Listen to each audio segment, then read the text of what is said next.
Ayan na guys, meron tayo avocado. Wow, plenty of avocado. Tapos guys, dito naman guys ang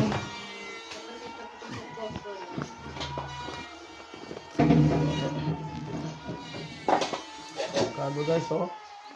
Yan po ang avocado. Yan yan. Okay guys, mangga. Nag-harvest din kami ng mangga guys. Yan po, mangga.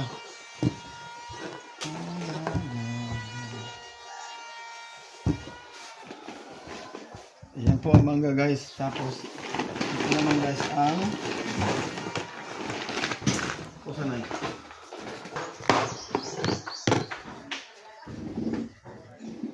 Guys, tamis to guys, sinuk.